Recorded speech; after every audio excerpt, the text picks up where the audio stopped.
یہ سورۃ الکہف ایک خاص تناظر میں نازل ہوئی تھی،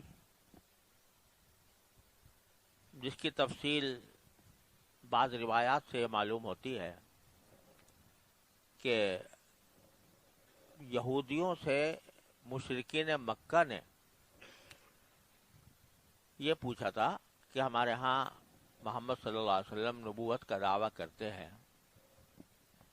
تو ہمیں ذرا معلوم کرنا ہے، ہمیں تو نبوت کا کوئی پتہ نہیں ہے کیونکہ ہم تو کسی نبی پر ایمان رکھتے نہیں ہیں۔ آپ کے ہاں انبیاء پر بھی ایمان ہوتا ہے، آپ کتابوں پر بھی ایمان رکھتے ہیں، تو کوئی ایسی بات بتائیں کہ جو ہم ان سے پوچھیں، جس کے نتیجے میں وہ جو جواب دیں تو اس سے پتہ چل جائے کہ وہ سچے ہیں یا جھوٹے ہیں۔ تو انہوں نے مشرکین کو 3 سوال کرنے کا حکم دیا تھا کہ آپ رسول کریم صلی اللہ علیہ وسلم سے 3 باتیں پوچھیں۔ اگر وہ ان کا صحیح جواب دے دیں گے تو اس کا مطلب یہ ہوگا کہ وہ واقعی سچے ہیں۔ ایک بات تو انہوں نے پوچھی تھی کہ روح کے بارے میں سوال کریں کہ روح کی حقیقت کیا ہے۔ اس کا ذکر پہلے سورہ بنی اسرائیل میں گزر گیا، اور وہاں چونکہ اللہ تعالیٰ نے یہ فرمایا کہ روح کی حقیقت کوئی بیان کر ہی نہیں سکتا، اس لیے اس کو الگ سے سورہ بنی اسرائیل میں اللہ تعالیٰ نے ذکر فرما دیا۔ باقی 2 سوال یہ کیے گئے تھے کہ آپ ہمیں وہ عجیب واقعہ سنائیں کہ جس میں کچھ لوگ تھے، بلکہ انہوں نے 7 کا لفظ کہا تھا کہ 7 افراد تھے جو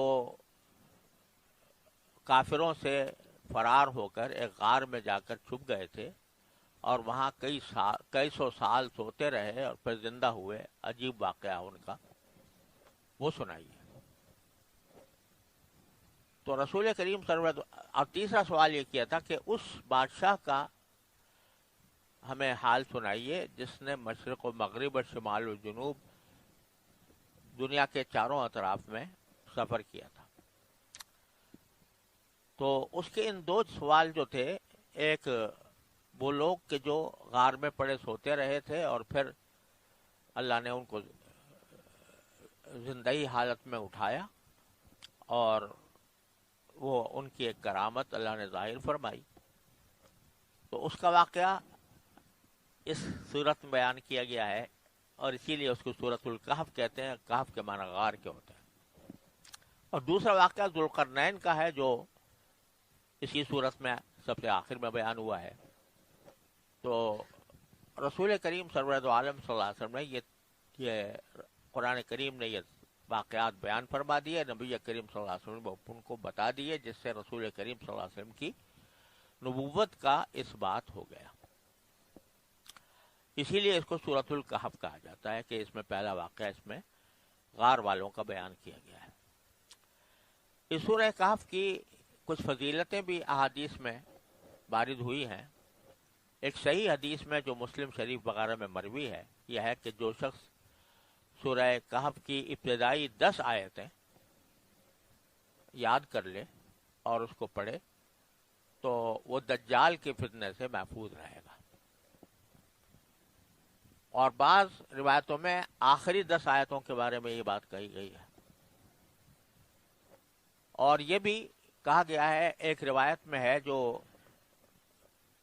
رسول کریم صلی اللہ علیہ وسلم سے تو نہیں لیکن بعض صحابہ و تابعین سے مروی ہے، کہ جمعہ کے دن سورہ کہف اگر کوئی شخص پڑھے تو اس کے لیے اللہ تبارک و تعالی زمین و آسمان میں پھیلا ہوا ایک نور پیدا فرما دیتے ہیں، اور وہ اگلے جمعہ تک اس کے گناہوں کی مغفرت کا سبب بنتا ہے۔ اسی لیے جمعہ کے دن سورہ کہف پڑھنے کا معمول بزرگوں کا ہمیشہ سے رہا ہے۔ اسی طرح ایک موقوف روایت میں یہ بھی ہے کہ سورہ کہف کی آخری 5 آیتیں اگر کوئی پڑھ کے سوئے تو جس وقت اٹھنے کی نیت سے وہ پڑھے گا تو اس وقت اللہ تبارک و تعالیٰ اس کی آنکھ کھلوا دیں گے۔ یہ فضائل بھی سورہ کہف کے وارد ہوئے ہیں، اور صحابہ کرام سے مروی ہے کہ سورہ کہف کی وہ بکثرت تلاوت کیا کرتے تھے اور اس کو اپنے لیے بہت برکت اور رحمت کا ذریعہ سمجھتے تھے۔ ربنا آتنا من لدنک رحمتا وہیئ لنا من امرنا رشدا، یہ دعا ہے اصحاب کہف کی۔ اصحاب کہف نے یہ دعا مانگی تھی۔ کب مانگی تھی؟ کہ یہ 7 حضرات تھے اور وہ ایک ایسے بادشاہ کے دور حکومت میں تھے جہاں وہ ان کے اوپر توحید کی وجہ سے بڑا ظلم کرتا تھا۔ سارا معاشرہ شرک میں ڈوبا ہوا تھا، بادشاہ خود مشرک تھا اور توحید کے قائلوں کو اوپر ظلم ڈھاتا تھا۔ تو اب یہ بیچارے پریشان تھے کیونکہ اس شہر میں رہنا جہاں ان کے اوپر اس طرح ظلم کیا جا رہا ہے یہ ان کے لیے بڑا مشکل ہو رہا تھا۔ تو ان کا واقعہ جو ہے وہ نبی کریم صلی اللہ علیہ وسلم سے کسی نے پوچھا تھا کہ ان آدمیوں کا کیا واقعہ ہے کہ جو 300 سے زائد سال غار میں پڑے سوتے رہے تھے، اور وہ عجیب واقعہ ہے۔ کہنے والے نے یہ کہا تھا کہ وہ عجیب واقعہ کہ جس میں کچھ لوگ غار میں پڑے سوتے رہے تھے 300 سال تک، وہ کیا واقعہ ہمیں بتائیں۔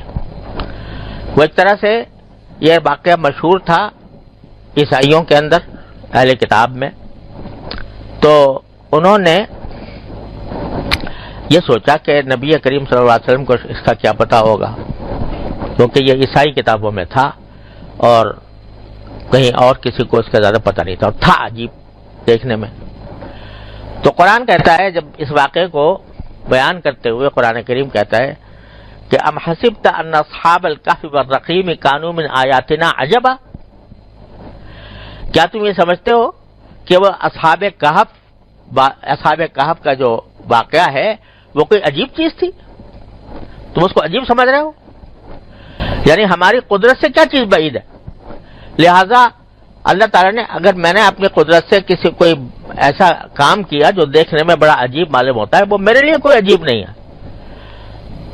شروع یہاں سے کیا ہے واقعے کو، ام حسبت ان اصحاب الکہف والرقیم کانوا من آیاتنا عجبا، کیا تم سمجھتے ہو کہ یہ کوئی عجیب چیز تھی؟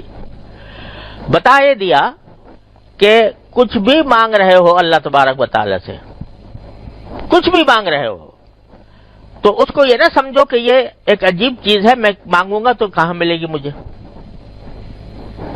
اللہ تعالیٰ کیا کوئی چیز عجیب نہیں ہے، کوئی چیز عجیب نہیں ہے۔ تو تم جو یہ سمجھ رہے ہو کہ یہ بہت عجیب واقعہ ہے، کوئی عجیب نہیں ہے، اس لیے کہ میری قدرت میں تو سب کچھ ہے، جس طرح چاہوں کر دوں۔ تو سکھا یہ دیا کہ دعا مانگتے وقت جب اللہ تبارک و تعالیٰ سے دعا مانگے بندہ تو یہ نہ سوچے کہ یہ کیسے ہوگا، یعنی ایک طرف مانگ بھی رہا ہے اللہ تعالیٰ سے اور دل میں شک بھی ہو رہا ہے کہ یہ پتہ نہیں ہوگا بھی نہیں ہوگا، یہ تو بڑی عجیب چیز ہوگی، بڑی غیر معمولی بات ہوگی، کیا مانگوں اللہ میاں سے۔ بعض اوقات دماغ میں یہ بات آ جاتی ہے۔ تو پہلے لمحے پر اللہ تبارک و تعالیٰ نے اس خیال کو ختم کر دیا کہ یہ جو 300 سال تک وہ پڑے سوتے رہے غار میں اور زندہ رہے، یہ تم اس کو عجیب سمجھ رہے ہو؟ تو کیا سمجھتے ہو عجیب چیز ہے؟ ارے کیا عجیب ہے، ہماری قدرت سے، ہماری رحمت سے کیا چیز بعید ہے؟ اس واسطے کبھی یہ نہ سمجھنا کہ میں جو کچھ مانگ رہا ہوں وہ تو بڑی عجیب بات مانگ رہا ہوں، تو پتہ نہیں ہوگی کہ نہیں ہوگی۔ تو کتنی ہی عجیب چیز نظر آ رہی ہو، لیکن جب اللہ تبارک و تعالیٰ سے مانگا جائے گا تو وہ کچھ عجیب نہیں ہے اللہ تبارک و تعالیٰ کے لیے۔ یہیں سے کہانی شروع کی ہے قرآن کریم نے۔ تم سمجھتے ہو کوئی عجیب چیز تھی؟ کچھ بھی عجیب نہیں تھا، ہماری قدرت سے کیا بعید تھا۔ پھر آگے واقعہ بیان کیا، اذ الفتية الى الكهف فقالوا ربنا آتنا من لدنك رحمة وهيئ لنا من امرنا رشدا۔ اب سنو قصہ، پہلے یہ بات دہن نشین کر لو، کوئی بات عجیب نہیں ہمارے ہاں۔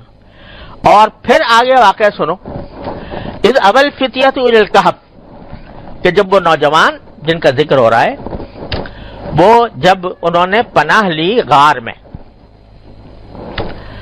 تو انہوں نے کیا کیا تھا. پناہ لی غار میں وہی بات کہ شہر میں حاکم جو ہے وہ ظالم تھا، توحید کے عقیدے کا مخالف تھا، توحید والوں پر ظلم کرتا تھا. اب گھر میں وہاں شہر میں رہیں تو ظلم و ستم کا نشانہ بنے، اور شہر سے باہر جائیں تو کھائیں پیئیں کہاں سے؟ اس کے لیے ہمارا انتظام کیسے ہو کہ ہم کہاں کوئی مکان ہو، کوئی گھر ہو، کوئی ایسی جگہ ہو کہ جہاں کے جا کے چھپ جائیں. تو اور کچھ بھی نہیں تھا، ایک غار تھا، اس میں جا چھپے، وہاں پناہ لی. اب کیا کیا کہ چاروں طرف سے اسباب کے جتنے راستے تھے وہ بظاہر بند، نہ شہر میں جا سکتے ہیں نہ کسی ایسی جگہ جا سکتے ہیں کہ جہاں امن و سکون کے ساتھ رہ سکیں، کھانا پینا بھی ان کو مہیا ہو جائے. اس وقت دعا کی انہوں نے وہاں جانے کے بعد کہ ربنا آتنا من لدنک رحمہ. پہلی بات کہ ہمارے پروردگار ہمیں خاص اپنے طرف سے رحمت دے دیجیے، رحمت عطا فرما دیجیے، رحمت عطا فرما دیجیے، خاص اپنی طرف سے رحمت عطا فرما دیجیے. رحمتم من لدنک، یہ عجیب عنوان ہے کہ خاص اپنے پاس سے دے دیجیے. صرف یہ بھی کہہ سکتے تھے کہ رحمت دے دیجیے، رحم فرما دیجیے، لیکن کہا کہ رحمت خاص اپنے پاس سے دیجیے. کیا معنی کہ ایک تو رحمت آپ کی وہ ہے کہ جو سب بندوں کے اوپر ہے، سارے بندوں پر. ہر ایک آدمی جو ہے وہ سانس لیتا ہے، زندہ ہے، وہ بھوک لگتی ہے کھانا کھاتا ہے، پیاس لگتی ہے پانی پیتا ہے، نیند آتی ہے تو سوتا ہے. یہ ساری اللہ تعالیٰ کی رحمتیں ہی تو ہے نا. لیکن وہ رحمتیں سب کے لیے عام ہیں. تو وہ رحمتیں تو آپ کی ہیں ہیں جو سب کچھ بھی ہیں، لیکن ہمیں آج اس ضرورت ہے آپ کے پاس سے کوئی خاص رحمت کی جو آپ کے پاس سے خاص آئی ہو. کیوں؟ اس لیے کہ ہم مصیبت میں گھرے ہوئے ہیں، ایسی مصیبت میں گھرے ہوئے ہیں کہ نہ جائے ماندن نہ پائے رفتن، نہ ہم شہر میں واپس جا سکتے ہیں اور نہ ہمیں اس صحرا اور جنگل میں کوئی زندگی کے آثار نظر آتے ہیں کہ اس میں رہ کر ہم اپنی زندگی گزار لیں گے. اس مصیبت میں ہے. تو اس واسطے ہمیں ایسی رحمت کی ضرورت ہے جو خاص آپ کی طرف سے ہو. یعنی کہ عام جو رحمتیں ہیں ان کے علاوہ ہمارے لیے کوئی غیر معمولی رحمت عطا فرما دیجیے. من لدنک رحمت وہیئ لنا من امرنا رشدا، اور ہمارے لیے آسانی سے مہیا کر دیجئے ہمارے اس معاملے میں کوئی بھلائی کی چیز. ہمارے اس معاملے میں، کس معاملے میں؟ کہ ہم ظلم و ستم سے تنگ آ کر شہر سے نکل چکے ہیں، آگے بظاہر کوئی راستہ نظر نہیں آ رہا. تو ہمارے اس معاملے میں آپ کیا دے دیجئے؟ کوئی بھلائی کا راستہ ہمارے لیے آسانی کے ساتھ پیدا فرما دیجئے. رشدہ، یہ رشدہ کا لفظ جو ہے میں نے ترجمہ بھلائی سے کر دیا، ورنہ بڑا عجیب جامع لفظ ہے. ایک تو ہوتی ہے ہدایت تو، اور ایک ہوتی ہے رشد اور رشد، جس کا یہاں پر استعمال کیا گیا. ہدایت عام طور سے جو ہے وہ روحانی معنی میں آتی ہے کہ آدمی صحیح دین کی طرف چلا جائے، صحیح راستہ اختیار کر لے. لیکن رشد کا جو لفظ ہے یہ در حقیقت آتا ہے کہ آدمی جو کام کرے وہ ٹھیک کرے، جو کام کرے ٹھیک کرے. وہ ہے چاہے دین کا کام ہو چاہے دنیا کا کام ہو. دنیا کا کام بھی اگر کوئی آدمی ٹھیک طریقے سے نہیں کرے گا تو خراب ہو جائے گا نا. تو دنیا کے کام میں بھی رشد کی ضرورت ہے، اور رشد جو ہے یہ در حقیقت یہ مسلمان کو بھی چاہیے، کافر کو بھی چاہیے. کیونکہ اتنا رشد ہو کہ اس صحیح طریقے سے کام کرے. کوئی اگر بات کہی جا رہی ہے تو ڈھنگ سے سنے، یہ ساری باتیں اس کے اندر داخل ہیں. صحیح, ٹھیک ٹھیک. اللہ, تو یہ لفظ بڑا اہم ہے کہ ہمیں اپنے خاص رحمت سے ہمیں کوئی ایسا طریقہ سجا دیجئے جو آسانی سے ہمارے لیے رشد یعنی رشد کا راستہ پیدا کر دے. اب پیغمبر کہتے ہیں جب ان سے خطاب ہو رہا ہے کافروں سے, تو کہتے ہیں الیس منکم رجل الرشید, کیا تم میں کوئی ایسا آدمی نہیں ہے کہ جو ڈھنگ کی بات سن سکے, ڈھنگ کی بات سن سکے؟ ایسا آدمی نہیں ہے تم میں کوئی. مطلب کافروں میں بھی رشید ہو سکتا ہے کہ وہ جو کم از کم سوچے سمجھے صحیح طریقے سے بات کو سنے. تو یہ ساری باتیں رشد کے اندر داخل ہیں.